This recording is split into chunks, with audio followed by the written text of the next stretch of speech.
السلام علیکم ورحمۃ اللہ وبرکاتہ۔ بسم اللہ الرحمن الرحیم۔ نحمد اللہ العلی العظیم ونصلی علی رسولہ النبی الکریم۔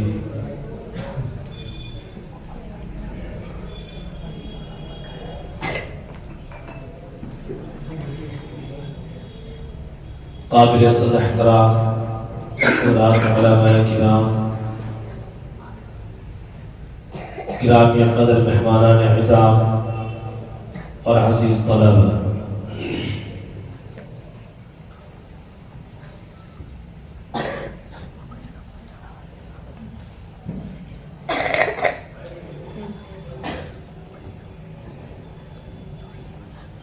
دارالعلوم اسلامیہ کا اس طرز اور نہج پر منعقد ہونے والا یہ پہلا اجلاس ہے، اس لیے کہ میں بھی اسی دارالعلوم ہی کا پروردہ ہوں۔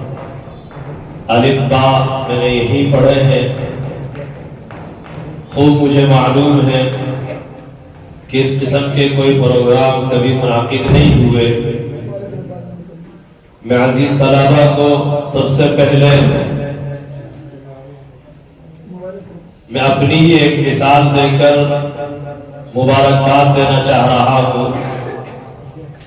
کہ میں غالباً عربی دوم یا عربی چہار، سوم میں نے خارج میں پڑھا تھا اس کے سوم نہیں ہے، دوم یا چہارم تھی غالباً،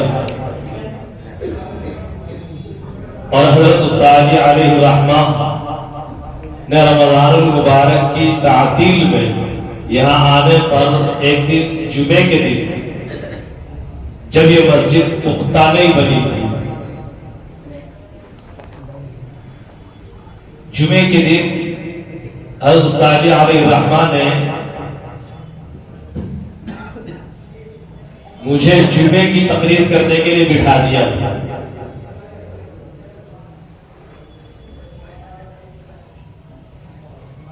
حضرت استاد علیہ الرحمہ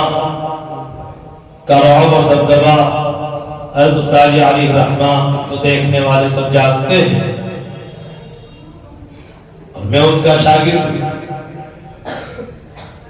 لیکن اس وقت تک میری انجمن کے راستے سے کوئی اتنی تمرین و مشق نہیں تھی میں کچھ بول سکوں۔ جب جمعے کی تقریر میں یہاں بٹھا دیا تو بامشکل 6-7 منٹ میں بول پایا ہوں، اور حلق زموں پورا اچھی طریقے سے سوکھ چکا تھا، پسینے سے شرابور تھا، کوئی ہمت اور جرأت میری نہیں تھی کہ آگے میں کچھ کہہ سکوں۔ لیکن جب ابھی برادر محترم نے کہا کہ مقررین کا مصاحبین کا وقت ہم نے 8 منٹ طے کیا ہے، تو مجھے بڑی حیرانی ہو رہی تھی، میں بڑا پریشان سا ہو رہا تھا آپ کو لے کر کے کہ ایک زمانہ اسی مسجد میں وہ تھا کہ میں عربی دوم یا چہارم پڑھ رہا تھا، اس وقت میں 7 یا 8 منٹ نہیں بول پایا تھا، اور آج یہ طلبہ اس نہج اور انداز پر منعقد ہونے والے پہلے پروگرام میں 7 اور 8 منٹ بولیں گے، بڑی عجیب خوشی کی بات ہوگی۔ لیکن جب آپ حضرات کے پروگرام کو سنا تو میری وہ حیرانی اور پریشانی ختم ہوئی، اور الحمدللہ آپ حضرات کے اساتذہ جنہوں نے آپ کے پیچھے محنت کر کے آپ کو اس قدر تیار کیا ہے، یقیناً وہ قابل مبارکباد ہے، اور آپ بھی انتہائی قابل مبارکباد ہے۔ اللہ تعالیٰ آپ کو دن دنیا رات چوگنی ترقیات سے نوازے، اور اللہ تعالیٰ اپنے احیاء دین، حفاظت دین، اقامت دین، دفاع اسلام کی تمام تر خدمات کے لیے اپنے آپ کو قبول فرمائے۔ عزیز طلبہ،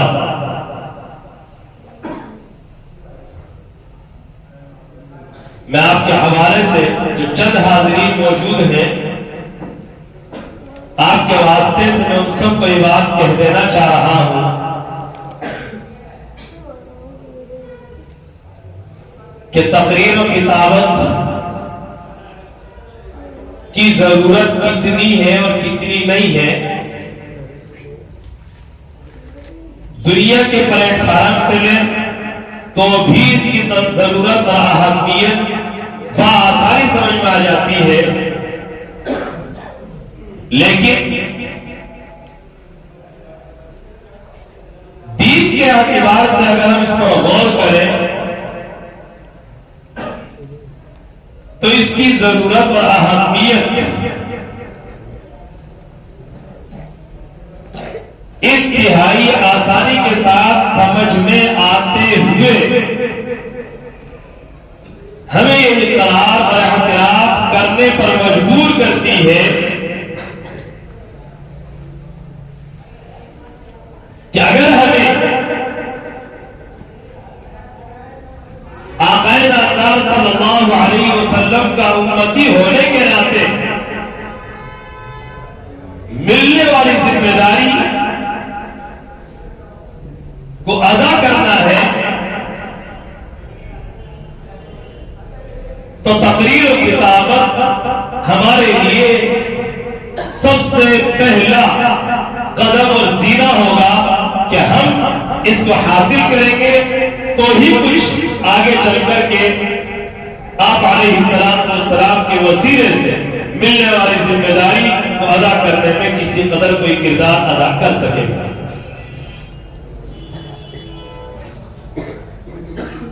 اس لیے کہ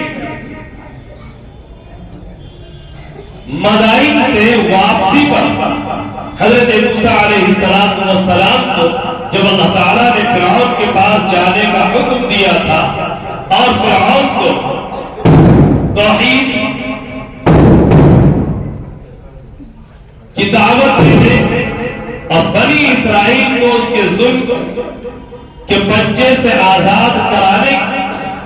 کی ذمہ داری سپرد کی تھی، اس وقت حضرت موسیٰ علیہ السلام نے اللہ کے حضور یہ دعا کی تھی، اے اللہ تو میرے بھائی ہارون کو نبی بنا، اس کو نبوت عطا فرما، اور کیوں ہوا افصح منی لسانا، اس لیے کہ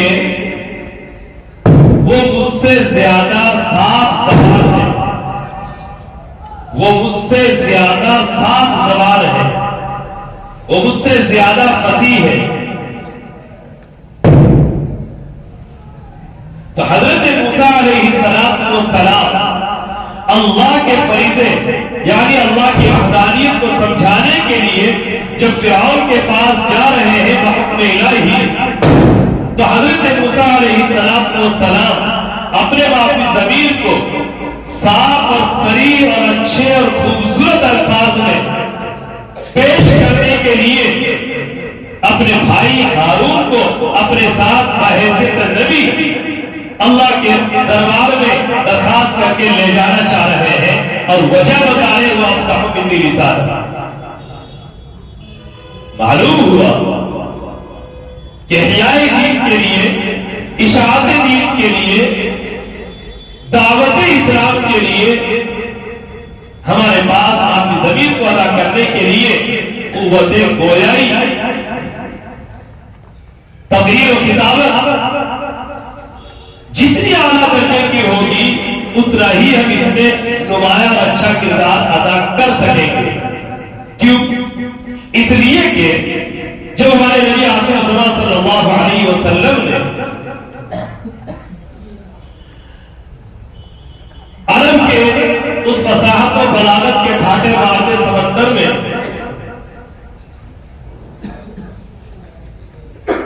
اپنی بعثت کا جب اعلان کیا ہے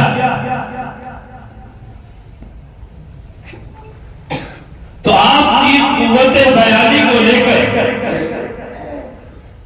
عرب کے فصحاء اور بلاغا کے پاس آپ کو صرف جادوگر، ساحر، جادوگر کہنے کے سوا کوئی تعبیر اور کوئی لفظ تھا ہی نہیں۔ اللہ تعالیٰ نے آپ کو قوت گویائی اس اعلیٰ درجے کی عطا کی تھی کہ اس اس زمانے کے تمام فصحاء اور علماء آپ کی فصاحت و بلاغت کے سامنے سر نگو تھے، گھٹنے ٹیک چکے تھے، اپنے عاجزی کا اظہار کر چکے تھے، اور اپنے عشق کو چھپانے کے لیے صرف یہ کہتے تھے کہ اور کچھ نہیں، یہ شخص جادوگر۔ خیر، مختصر یہ ہے کہ عزیز طلباء، آپ کو حضرات اساتذہ کرام نے یہ ایک اسٹیج دیا ہے، اس کے ذریعے سے ایک حوصلہ دیا ہے، آپ کو ایک میدان دیا ہے کہ آپ کو اس میدان میں آگے بڑھ کر اساتذہ سے کئی گنا زیادہ میدان عمل میں آپ کو کام کرنا ہوگا۔ اساتذہ کی رہبری صرف آپ کے لیے بڑی مددگار ہوگی، اصل کام آپ کو کرنا ہوگا۔ آئندہ اس سے بہتر پروگرام پیش کرنے کی کوشش کریں، اللہ تعالیٰ آپ کو کامیابی نصیب فرمائے۔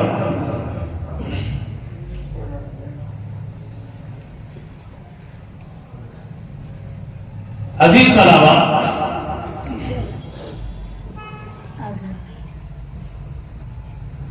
ہم اس تقریر کو اپنا میدان عمل اس لیے بھی بنائے کہ دو تین چیزیں ہمارے پاس ہیں۔